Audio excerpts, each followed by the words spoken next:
So here we are, kicking off another round of low-end PC survival tests, and this time it's with none other than the brand new eFootball 2026 update. Now you already know the rules. I've got no fancy GPU, no RTX sorcery, just an i3 processor and integrated graphics doing their best impression of a professional athlete on zero sleep. For a while now, I wanted to test this update, but between work, editing, and convincing my laptop to stay alive, I just didn't get the chance. Finally, though, we're here, and you're watching me boot this game up raw, with every ounce of horsepower my humble rig can squeeze out. Honestly, this test isn't just about whether the game runs, it's about whether eFootball itself has grown into the football sim fans have been waiting for. Because if you've followed this series over the years, you know how rough its early launches were. Let's just say glitches on glitches would have been a generous description. But eFootball 2026? From what I've seen online in the past 3 months, people are calling it the smoothest and most balanced update yet. So the big question for us today is, how does all of that translate when you're not gaming on a high-end beast, but instead on the kind of machine you use for Excel and YouTube? Now, let's talk about the setup, because that's half the battle when you're running a modern football game on what's basically office hardware.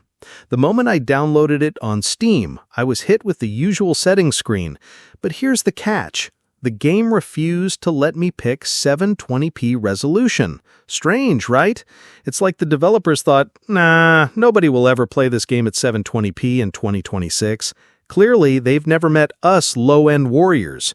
But no problem, I went for the oldest trick in the book. I changed the laptop's display resolution itself to 720p, forced the game to comply, and boom, 720p gameplay unlocked. In-game settings, every slider went straight down. Shadows, off. Crowd detail, bare minimum. Anti-aliasing, disabled faster than I close Excel at 5:01 p.m. The result? A surprisingly stable 30 to 40 FPS. I know, on paper that doesn't sound spectacular, but in reality it was shockingly smooth. No stutters, no weird frame drops that make you question your life choices. The controls were snappy, the animations ran fluid, and honestly, after a few minutes, I forgot I was playing on integrated graphics. If anything, the performance felt like Konami finally remembered that not everyone plays on an alien spaceship PC, and for a game that's notorious for optimization issues in the past, that's a huge win. Now, onto the juicy part, the football itself. This is where eFootball 2026 really tries to redeem itself, and based on the last 3 months of feedback, it's been doing a decent job. The first thing you'll notice is the pace. It's slower and more deliberate. And I don't mean slow like boring, I mean slow as in realistic. You can't just sprint the entire match anymore, hoping the ball sticks to your star forward like glue. Instead, every touch, every pass, every dribble feels heavier and more intentional. One Reddit fan even said, "You actually have to think before passing now," which is exactly how football should feel. Passing has tightened up, with much better accuracy and weight behind the ball. Gone are the days when every pass felt like it was shot out of a cannon. Now you have to build play carefully, stringing together moves and timing them just right. Defending has also seen a big improvement. If you're reckless with a high-line defense, you'll be punished almost instantly. The AI attackers will carve through you like butter, and you'll find yourself chasing shadows. Personally, I love this change. It forces you to defend with intelligence, positioning, and patience instead of just spamming the tackle button. And while we're at it, dribbling feels more nuanced too. Players don't just glide like figure skaters anymore. There's a grounded, weighty feel to their movement that makes one-on-one battles really satisfying. Visually, there's been a refresh as well. The pitch is more vibrant, lighting has been tweaked, and animations look smoother. Don't expect photorealism on a low-end rig, of course, but even at 720p with everything dialed down, it looks clean and polished. And here's where the humor kicks in. Yes, the crowd in the stands might look like blurry cardboard cutouts, but hey, at least they're cheering in the right places. But let's not sugarcoat everything. The complaints are still there, especially when it comes to content. Offline modes are limited, with longtime fans still begging for a proper Master League or Career mode. And the monetization?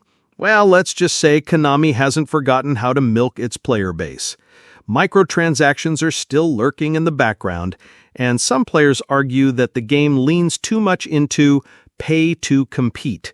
But if we're judging purely the football on the pitch, the passing, defending, dribbling, and overall feel, then this is easily the best eFootball has been in years. So what's the verdict? On my humble i3 setup with no dedicated graphics card, eFootball 2026 runs better than I expected. Stable FPS, no stuttering, and controls that actually feel responsive. More importantly, the gameplay itself has matured. It's more realistic, balanced, and rewarding than previous updates. Sure, the offline modes are still bare bones, and the microtransactions are still enough to make your wallet sweat, but when you're just focused on the match, the game delivers. For low-end PC players like us, that's a big deal. This update feels less like a half-baked experiment and more like an actual football simulation you can sink hours into without pulling your hair out. If you've been holding off because of performance worries or because of the disaster that was the early eFootball launch, 2026 might just be the update that wins you back. It's not perfect, but it's a clear sign that Konami is finally moving in the right direction. And that's it for today's low-end survival test of eFootball 2026. If you enjoyed watching me squeeze every last frame out of this poor little laptop, don't forget to hit that like button. It really helps the channel grow. Drop a comment and let me know what system you're playing on, because I'd love to hear your own FPS stories. And if you're new here, subscribe for more low-end gameplay reviews. Because let's be honest, someone's got to test these games on machines that aren't worth as much as a used car. Thanks for watching, and I'll see you in the next one. Hopefully with more goals, fewer crashes, and maybe, just maybe, an upgrade in the future. Until then, happy gaming!